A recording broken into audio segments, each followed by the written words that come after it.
Despite very significant improvements in the early years sector in the past decade, one thing hasn't changed. The layout in most settings follows conventional wisdom. Children's artwork is proudly displayed. There's lots of colourful plastic. Surfaces are packed with activities. It's a busy and stimulating environment.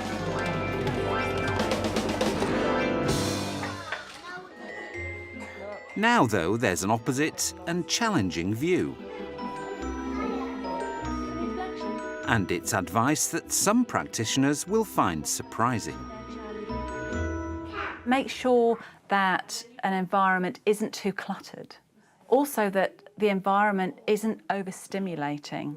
That's really, really important that we consider the impact that excessive displays hanging from absolutely everywhere can actually have on a child's, it's almost like a sensory overload for them.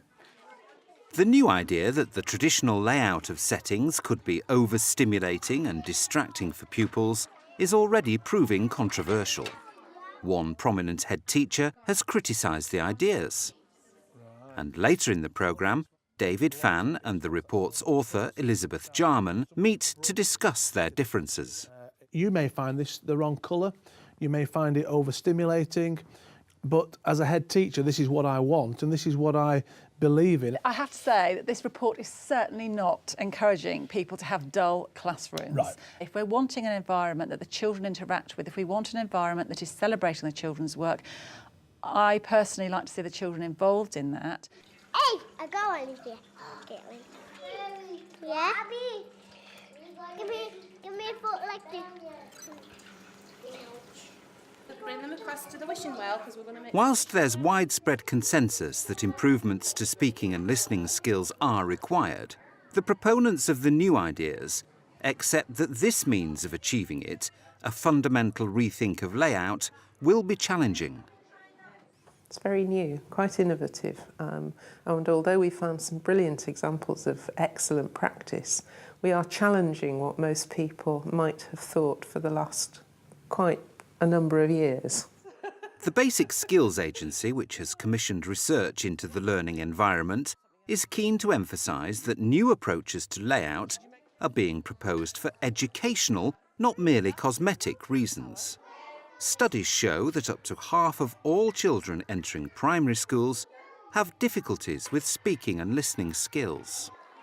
I think the reason it's become such a hot topic is because increasingly people are concerned about the limited language skills and the limited listening skills that many young children seem to have when they come to nursery, to preschool, and then when they go off to primary school. There's this famous phrase from a researcher called James Britton ages ago now who said that reading and writing float on a sea of talk. So in other words, if children find it difficult to talk and hard to listen, they're going to find it very hard to acquire the basic skills of literacy and numeracy as well. So what we need to do is to make people aware of this difficulty and make people aware of the potential for it all to go wrong, and then we can make sure that local authorities and health authorities are working together to make sure to maximise each child's potential. The new approach aimed at improving speaking and listening skills is called communication-friendly spaces, and improvements to layout are a big part of the initiative. It's very important that when we're thinking about what a communication-friendly space looks like, that we really think about things from the child's perspective and that we really have that as a central consideration. You know, that I think it's important for practitioners to almost walk around their setting at a child's height to really understand what the child is seeing. Research shows that traditional strong primary colours may overstimulate children. Harsh strip lighting may not contribute to a good learning environment. Children react well to the availability of small, intimate spaces within a classroom, allowing them to initiate their own conversations. Abby, do you have a fairy suit at home? Yeah, because to just fly around in the sky.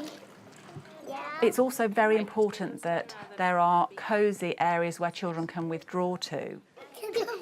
How do you kick the hedgehog? It's really important as well to maximise the use of space in an environment, to really use every nook and cranny that's available. And plenty of neutrals, both in furnishings and fabrics, allow children's work to be displayed without visual distraction. Settings can become polluted by noise, say the researchers, and quiet areas are essential to improve speaking and listening. An excessively noisy environment is not going to be conducive, for instance, for a child who's really trying to listen to a speech sound. The proposals on transforming the traditional look of settings are based on evidence gathered from academic studies around the world. We were aware of all sorts of research that has been done, mainly in the States, it has to be said, into how the environment affects the way children learn. But we couldn't find anything that anybody had done that brings all that research together and shows what it looks like in a setting. So this work has been developed to try and put that research into practice and help people to find out what it might look like.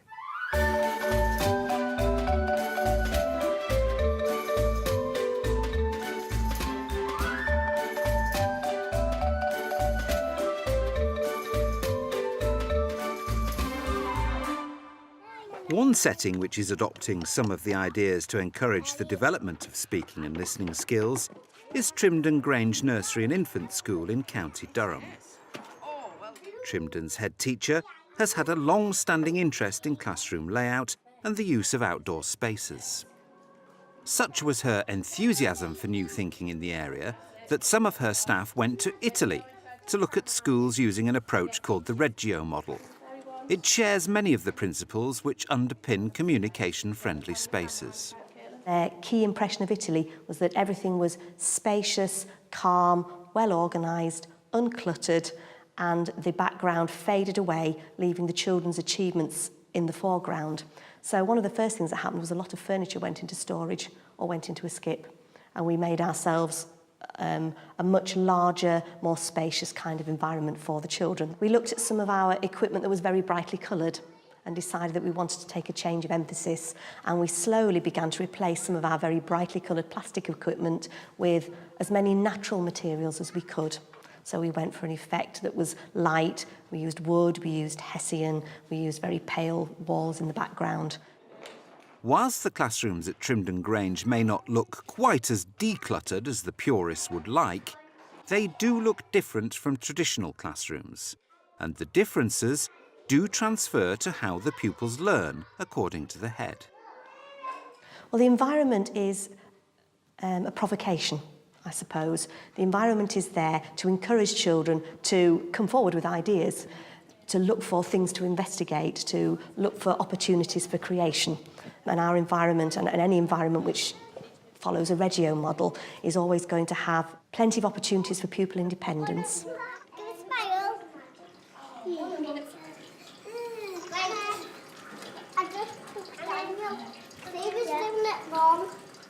And the activities and the areas which are laid out within it are going to be as open-ended as possible, so children can respond in as many ways as they can, according to their interests, according to their strengths, and according to the children that they're playing with.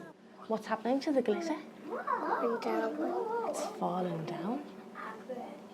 Is it making a nice pattern? What colours is it? What colours can you see? Olivia, I'm over here. Silver. Silver. And pink. Very nice. So the environment is there for children to take their learning forward and adults to make the sensitive interventions according to the way that the children react to the environment. So today I'm going to watch what you do, write down what you say, and then we'll share it all together. And I want you to think, next time I do that, Mrs. Richardson, I'd like to do this. Or next time, Mrs. Richardson, I'd like to do that. The new thinking about learning environments also focuses on the importance of outside spaces and their capacity for providing challenge and stimulation, which improves pupils' speaking and listening skills. Again, the head teacher sent her staff out to scour the world for ideas. This time they went to Denmark to look at the country's famous forest schools. In the forest schools, the staff were immediately struck by the fact that children hardly ever went indoors at all. And it was also in Denmark, where it was very cold. So any excuses that we can't go outside because it's cold were soon swept to one side. And in fact, in those schools, the children's education was almost entirely outside. It was very free-ranging, there wasn't an obviously structured curriculum, and staff responded to children's interests with small areas of provocation, but there was a much greater confidence in children's ability to keep themselves safe outside as well, not the preoccupation with health and safety that you sometimes see in schools in this country. And that was quite liberating. That was quite liberating because we saw that those children were safe, and yet they were able to take calculated risks with the support of adults. And I think when the staff returned here and wanted to do some more daring things outside, if you like, some more exciting and stimulating things, they felt empowered to do it.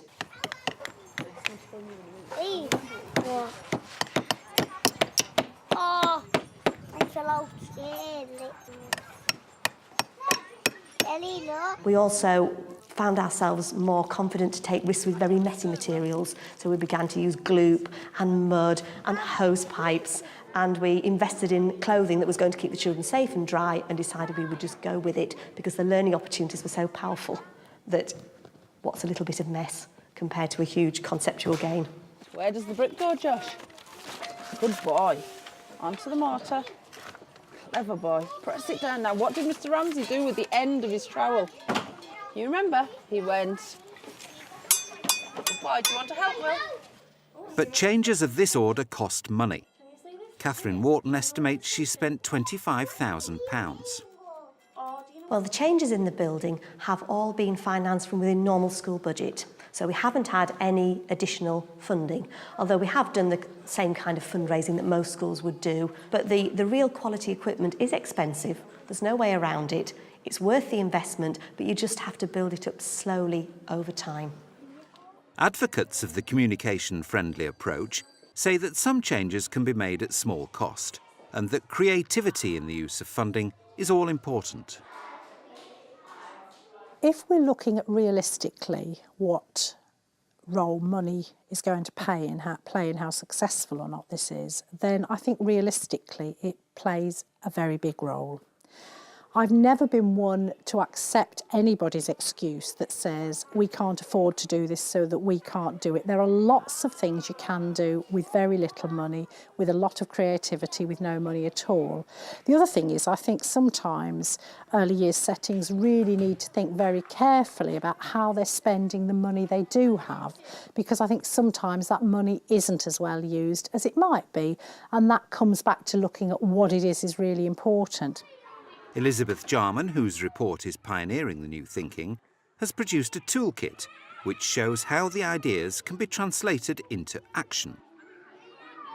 Links to the toolkit, which costs £10, can be found on the Teachers TV website.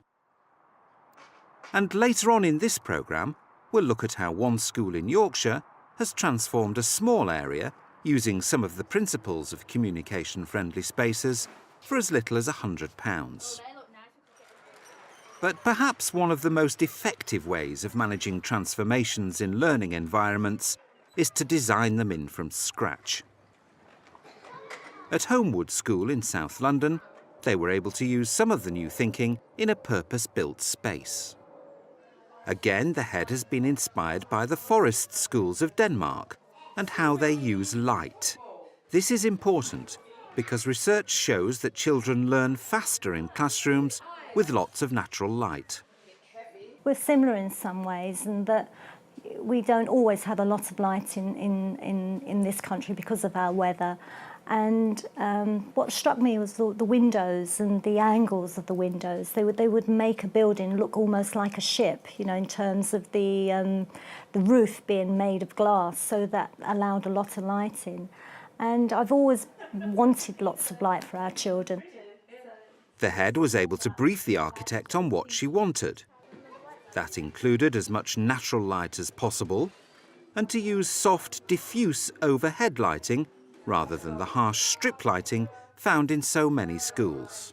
Looking at the lighting, I mean, one of the things that can be desperate about childcare buildings is that you go in and it might be a very nice building, but then the whole place is covered in fluorescent lights. So rather than it looking like somewhere which is homely and friendly, which is really important for children, it looks like an office environment, which just is very deadening for colours, very deadening for paintings, very deadening for the children. Again, it's not simply an aesthetic matter. Fluorescent lighting is actually banned in some European countries, and research shows that both reading and numeracy improves in areas with lots of natural light. It's right, the sun's come out, when it's dark, you can go to sleep. That's right, when you go to sleep. The Communication-Friendly Spaces Toolkit also emphasises the need for some darker, more cosy spaces, which act as a focus for children to communicate with one another, rehearsing their speaking and listening skills. Well, the contrast between light and dark is something that I think is really very exciting for children. As you go into the classroom itself, that's quite a dark space in places. And partly, actually, that's really important for children to feel sort of quiet and snug in some places. But also, I think what you can do is to create too many windows, too many doors, and then there's actually nowhere to make the home corner, nowhere to make the small spaces that children need, and to put the furniture against the walls and that sort of thing. So it's actually a combination of both of those things. But isn't creating these positive learning environments really the job of local authorities? And doesn't it require a great deal of funding? Early years can't manage on a shoestring. It's been underfunded for far too long, and we've really welcomed the additional funding over the last 9-10 years. But nonetheless, if we're going to really create both the sort of environment we want for young children, but also the sort of adults, the trained adults we need to have working with young children, then that has got huge financial implications, both for individual settings, but also for local authorities and for national government. And one of the things that I think will make successful or not a focus on communication and language development is if we really have the same sort of investment in that in the early years that we've seen over the last few years in literacy and mathematics in the primary sector. That's the sort of size of training investment we really do need to be seeing with the people who work with our youngest children. Whilst progress on the big picture funding of developing communication skills in early years will take time, advocates of the new approach say that practitioners and settings can take positive steps themselves at low cost. White Lath School on the outskirts of Leeds did that very thing, deciding to make over a small outside space to provide the kind of cosy den which helps children to develop their own speaking and listening skills. We wanted to make the patio more comfortable, more cosy, warmer.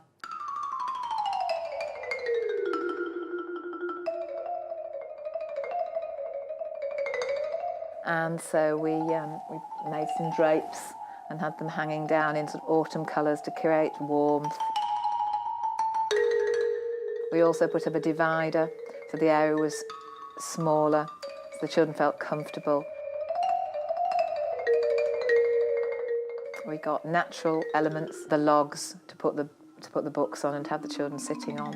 Fabric was probably one of the most expensive things. That's probably about £35. We got carpet donated, and we made the divider, and that was probably about £30 as well. Staff read the Communication-Friendly Spaces Toolkit before the makeover. Was it useful? I think that the changes would have to be taken a little bit at a time, and maybe it's not for everyone to go the whole way down the toolkit. And so, you know, using wooden furniture would be great. It's really expensive, so we can't all do that straight away. We can try and have some quality items. Changing all the displays in the rooms isn't for every environment, but adapting the displays so that they're more focused, so they link to the needs of the children, is probably something that everybody can do. So I'd look at the toolkit and take out the elements, the key elements, and use them, but I wouldn't necessarily think that everyone has to go down the routes that some of the specialist settings have chosen. And has the makeover been successful? We've noticed the children are really keen to go outside and use the area. As time's gone on, with the adults modelling how to use the area, they've been using their communication skills longer and better and having great fun in there. They love snuggling under the blankets and having secret conversations and reading the books to the toys. And each week we'll be changing the props in there so they can develop their skills and remain interested and add different things. We're looking to add ICT things, torches, tape recorders, things like that, just to keep stimulating them. But at the moment, despite the weather, they've really enjoyed being out there, and there's certainly more children on the patio and more children doing communication activities. Success on a small scale. But will the new approach find favour throughout the early years community? It's already proving controversial, with one prominent head teacher expressing trenchant criticism of the ideas. We asked the report's author, Elizabeth Jarman, and primary head, David Fan, to meet at his school. The head's a great fan of pupil displays and of the traditional approach to layout. One of the key elements that I really hope people take from this piece of work is more of an understanding of how the physical environment that they set up for children connects with their underpinning educational philosophy. Because the way that a space is physically set up says an awful lot to children about, for instance, what kind of interactions are welcome there, what kind of behaviours are welcome there. And I worry that people who are very reflective in their practice are suddenly going to think, well, everything I was doing now is wrong. And I think teachers as a profession feel very much under attack at times, and yet this is another report that says you're doing it wrong. This is a guide for teachers to examine their environment, not to throw everything out like the baby with the bathwater. Everybody who is being reflective is open to new ideas, or should be. We know, though, in this country that there are 50% of our children coming into school with speech and language difficulties, and so it's very important that we examine all aspects of how we can support those children to improve those skills. I realise the significance of good quality interaction, and many of our children coming into our school don't have that.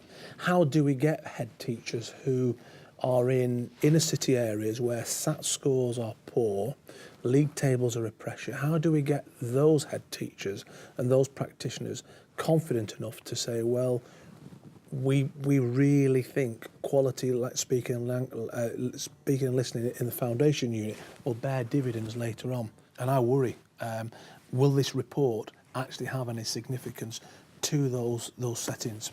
This is another element. And as I said, it's been designed for those delivering the early years foundation stage.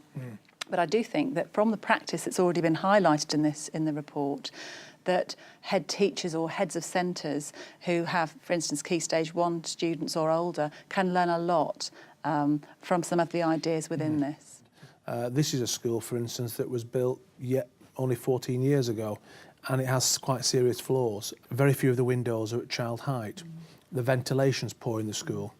There's low ceilings which exacerbate at times the echoing effect.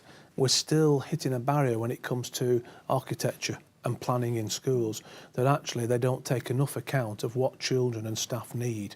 We've looked, for instance, at the whole area of colour schemes that are used in schools and in classrooms. The colour test showed that children have a physical reaction quite often to particular kinds of colours, and so that needs to be considered when we're planning areas and making sure that we're choosing the right colour schemes that are going to help children to, for instance, be calm or focused, as opposed to fired up by, for example, painting a colour bright red, painting an area bright red.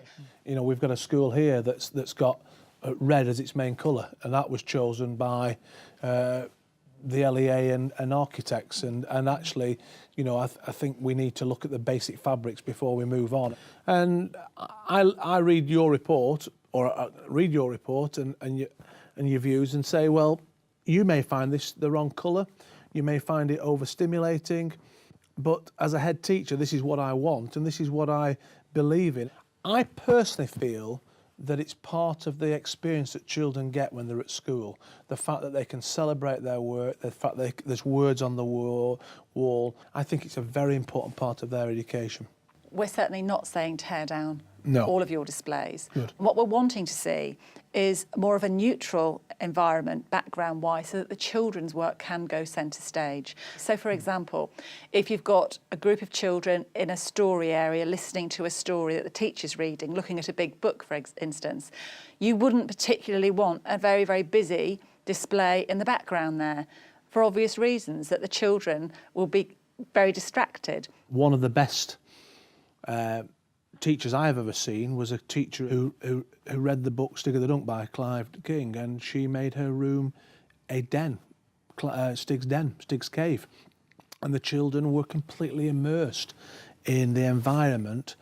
It was an experience, and it allowed them to step out of their own environment and move into Stig's environment, and for them, they got a massive amount out of that book. I have to say that this report is certainly not encouraging people to have dull classrooms. Right. If we're wanting an environment that the children interact with, if we want an environment that is celebrating the children's work, I personally like to see the children involved in that. It's a way of recording their learning and also an opportunity for us to annotate their work and record what they've said, and they can then refer back to that, and it can then reinforce speaking and listening skills and the activities that they're engaged in that area, for instance. The debate will continue, because a reappraisal of traditional layout is bound to cause a great deal of reflection, challenging, as it does, practice that's held dear in many settings. You can join the debate by logging on to the Teachers TV website to see what other people working in your sector have to say about the ideas raised by communication-friendly spaces.